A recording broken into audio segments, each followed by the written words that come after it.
Héctor, un gusto tenerte por acá. Gracias. En Mexicali. Bienvenido a esta es tu casa. Encantado de estar aquí.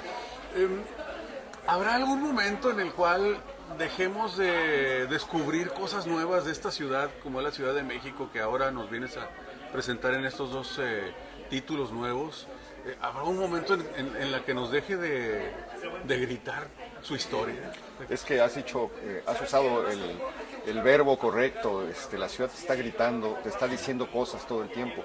Es una ciudad que, bien mirada, tiene 700 años de antigüedad, desde que llegaron los primeros, la primera migración mexica se estableció en el lago hace 700 años.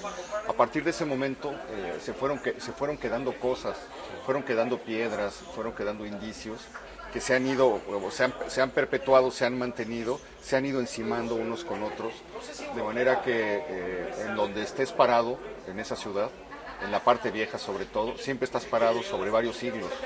Puedes estar pisando el piso de mármol de una casa o recién colocado, pero debajo de ese piso, si comienzas a escarbar, vas a llegar al suelo de Tenochtitlan, al piso de Tenochtitlan. Y eso hace que sea una ciudad con una carga inmensa, con una carga tremenda del pasado. El pasado es tanto que no permite que el presente se haga tan presente.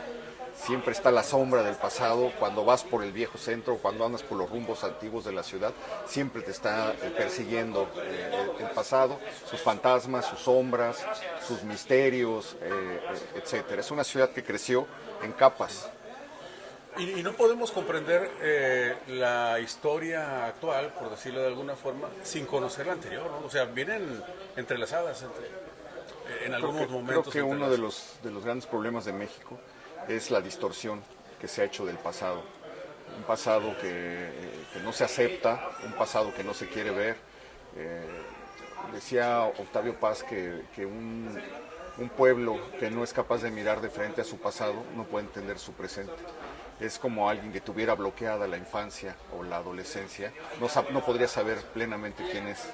Y creo que en México este es el gran problema.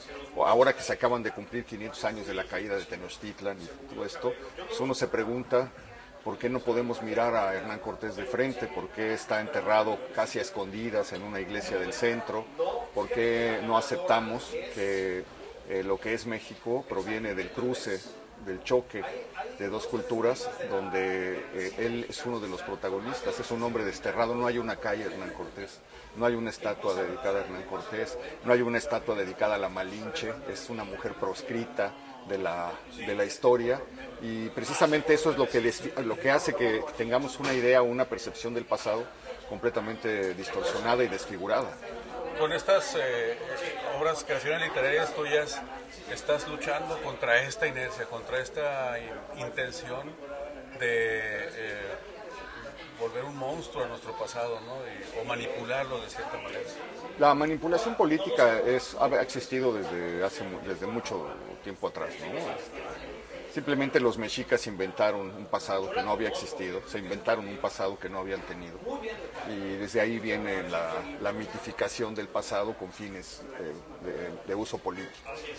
Ahora en la Ciudad de México hemos visto, por ejemplo, cómo la calle más antigua nombrada, la primera calle que nombraron los españoles, que es el Puente de Alvarado, le quitaron el nombre con fines políticos. Pero como te digo, es algo que muchos gobernantes tienen la tentación de hacer. Porfirio Díaz, que en su afán de modernizar la ciudad y el país, le quitó los nombres que la ciudad llevaba desde hacía 400 años para ponerle los nombres al estilo de las grandes ciudades de Estados Unidos, ¿no? Norte 42, Sur 27. Entonces, quienes habían vivido digamos, en la Avenida de los Hombres Ilustres, o en Corpus Christi, o en la Calle de los Sepulcros de Santo Domingo, que eran nombres bellísimos, llenos de resonancias, pero que además te decían algo del pasado y de la memoria de la ciudad, de repente descubrieron que vivían en Sur 72, en Norte 22, etcétera. Y yo creo que durante los años que duró ese experimento, que la gente tiró a la basura, muchos no sabían dónde vivían en realidad, ¿no? Seguían aferrados a los viejos nombres a pesar de que les habían impuesto con los nuevos, ¿no? Sucede que pese a estos intentos, la historia prevalece en la sangre, en sus habitantes, que de mano en mano van pues compartiendo. Yo creo que no, que es muy peligroso precisamente por eso, porque no hay una memoria viva, digamos, entre la gente que pueda perpetuar o proseguir un relato, ¿no? Mucha gente dice nos conquistaron los españoles, dando por hecho que somos mexicas y que nos hicieron algo. Y nosotros no tenemos absolutamente, tenemos muy poco que ver con el mundo mexica, tenemos mucho más que ver, como somos los mexicanos de hoy, con los 3 siglos del virreinato, ¿no? En ese crisol se fundó lo que es el mexicano como hoy lo conocemos, pero el discurso nos hace pensar que nos hicieron. Entonces es esa falta de comprensión. Ahora, no creo que los libros que yo hago tengan como fin educar a nadie o concientizar nada. Simplemente lo que he tratado de hacer es regenerar la memoria, ayudar a regenerar la memoria en un país y en una ciudad que tiene muy mala relación con su pasado, ¿no? La Ciudad de México está hecha de destrucciones, de borrar el pasado, de tirar, pensando que era lo viejo. Para abrir lo que se podía encontrar en cualquier parte. Tirabas un palacio del 18 y ponías un estacionamiento, un Oxxo, una farmacia, Guadalajara. Sí. Y esa es la maldición de la ciudad. Ha destruido tanto esa ciudad que es un milagro que aún quede lo poco que nos remite o nos habla de lo que llegó a ser o de lo que fue alguna vez. Yo creo que tener la conciencia de los lugares nos hace quererlos, nos hace amarlos, conocerlos, y en la medida en la que los conoces y los amas, los cuidas. Ya no pueden actuar tan impunemente como actuaron todos los que tiraron y destruyeron el patrimonio de México. ¿Cómo recopilaste, cómo juntaste estos pedazos, estas piezas que finalmente se convirtieron en estas creaciones, ¿no? Yo creo que la ciudad tiene muchos mecanismos de memoria. Por ejemplo, las librerías de Viejo, de la calle de Donceles, son lugares maravillosos donde a veces uno encuentra un libro que nadie ha abierto, todavía hay que cortar las hojas para leerlo, son los primeros ojos que recorren esas páginas, y en esos libros de Viejo hay cosas fascinantes, maravillosas, que hablan del pasado de la ciudad. Entonces es como ir agarrando pequeñas historias maravillosas, pequeños destellos a lo largo de distintos libros sobre cosas olvidadas que hicieron que la ciudad se aterrorizara o viviera en tragedias o viviera en duelos o viviera en fiestas. Los grandes días, los grandes acontecimientos que marcaron la ciudad muchas veces están borrados de la memoria, por absurdos que sean, ¿no? Yo me acuerdo la sorpresa que tuve cuando encontré en un periódico que en 1965 un hombre fue a la televisión a decir que había entrado en contacto con unos extraterrestres, porque en 1965 hubo muchísimas noticias de apariciones, de avistamientos. Algo pasaba, había una especie de histeria colectiva en la gente, que en todos los estados de la República, en las carreteras de noche veían luces, en los trenes, atravesaban los campos, etcétera. Y estaba muy presente el tema de los ovnis. Y entonces un hombre fue a la televisión, en ese tiempo la televisión eran 4 canales, o sea, todo el país veía lo mismo, y dijo que había entrado en contacto con unos extraterrestres que se iban a despedir con un desfile en el Paseo de la Reforma. Iban a hacer un desfile para agradecer y ya se iban a ir. Y entonces el día que anunció, el Paseo de la Reforma estaba atascado de gente mirando el cielo, esperando ver el desfile de los ovnis. Fue tal el tumulto, la gente no fue a trabajar, los estudiantes no fueron a la escuela, se hizo tal tumulto que tuvieron que mandar a los granaderos. Y los granaderos, en lugar de poner orden, se dedicaron también a ver el cielo, y fue un día de caos en la ciudad. Me causó mucha sorpresa pensar que eso pasó un día en la Ciudad de México. Está llena de historias extrañas, como todas las ciudades. Y poder ir a las hemerotecas, por ejemplo, a consultar periódicos de hace un siglo o de hace 150 años, ver lo que pasó un día de hace 50 años, cuáles eran las diversiones, cuáles fueron los crímenes, qué estaba pasando en la política, los avisos oportunos, que son pequeñas historias no acabadas.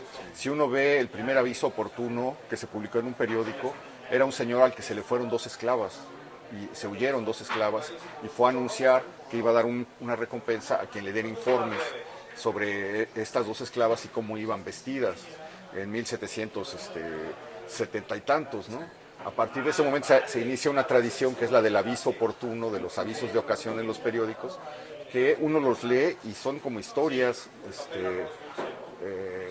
que no tienen lamentablemente un final. Nunca vamos a conocer cuál sería el final, ¿no? Me encontré, por ejemplo, en un periódico del siglo XIX que dos sacerdotes pedían un lugar en la diligencia que salía para Durango, que a ver si alguien se los podía vender. La condición es que en la diligencia no fueran mujeres, ¿no? Son entonces los periódicos están llenos de detalles de la vida del pasado, son fuentes extraordinarias para reconstruir eso. Están los archivos y luego pues están libros de memorias, libros extraños, a veces lo que la misma gente cuenta de lo que contaban los ancestros, los antepasados, etcétera. Todo eso se va combinando para que se puedan armar relatos más o menos apegados a algo que pasó o que se cree que pasó. Héctor, hay gente que dice, a propósito de la Feria del Libro y estas interacciones, ¿no? Que ha batallado, ¿qué? Gente de trabajo, gente de ciencia quizás, o de negocios, más bien, que no se les ha dado la lectura. ¿Qué les dirías tú a ellos? ¿Por dónde empezar? Y cómo engancharlos con estas historias maravillosas de la vida real, de nuestra misma comunidad. Sí, pues es que los libros tienen muchos caminos y la gente también tiene muchos caminos para llegar a ellos. Hay libros que desde que uno los abren mundos maravillosos, ¿no? A mí me pasó con las novelas de Salgari, El Corsario Negro, El Corsario Rojo, estas aventuras que pasaban en los mares de la Malasia, en donde los piratas tenían 1000 aventuras y pasaban cosas que uno nunca iba a vivir y nunca iba a conocer en un tiempo que no iba a ser posible visitar. Y eso tenía una magia que atrapaba y que te incitaba a abrir otros libros, ¿no? Yo recuerdo la sorpresa de Robinson Crusoe, o La Isla del Tesoro, o Los Tres Mosqueteros, o Las Aventuras de Tom Sawyer, o las narraciones extraordinarias de Edgar Allan Poe, que era una manera estelar de iniciarse en los libros, a través de la literatura, de los libros de aventuras, de estos personajes extraordinarios, y luego cómo esos mismos libros te van abriendo las puertas de otros libros un poco más, pues no quisiera decir complejos, pero más, más profundos, otro tipo de historias y otra forma de conocer a las personas, conocer el alma, conocer el interior, etcétera. Yo creo que la deuda que la humanidad tiene con los libros es impagable. ¿Cómo es posible que abras un libro en tu casa, que está en la biblioteca, y te comience a hablar un hombre que murió hace 300 años, y empieces a oír su vida y sus pensamientos y lo que le pasó? Es maravilloso poder hablar con los muertos. Nosotros pensamos que no hablamos con los muertos, pero los muertos están en nuestra casa, están en la biblioteca, están en la recámara, están en la sala, y nada más basta hacer un movimiento muy simple para que el muerto empiece a hablar y te empiece a decir cosas, pues, que han atravesado los siglos, son voces que han atravesado los siglos. Entonces yo creo que eso me parece una experiencia maravillosa. Para mí, lo mejor que me pudo pasar, lo que me salvó en la niñez y me salva todos los días, es tener la oportunidad de abrir un libro y permitir que ese acto maravilloso ocurra, ¿no? ¿Qué sabor nos van a dejar los libros que ahora presentas para nosotros los lectores? No, pues es un acercamiento a días olvidados, a cosas que pasaron y que son poco recordadas de la ciudad en estos 500 años, 600 años que tiene de existir, a partir de sus tragedias, de sus casos de nota roja, de sus crímenes, de sus temblores, de sus inundaciones, de sus invasiones, de sus guerras, de momentos pues de alguna manera estelares que vivió la ciudad a través de hechos muy simples o muy trágicos, ¿no? Simplemente es una manera de acercar a la ciudad con los lectores para que la quieran un poco más o la terminen de odiar. Exacto, porque así es la ciudad. Muchas gracias, Héctor. No, les agradezco.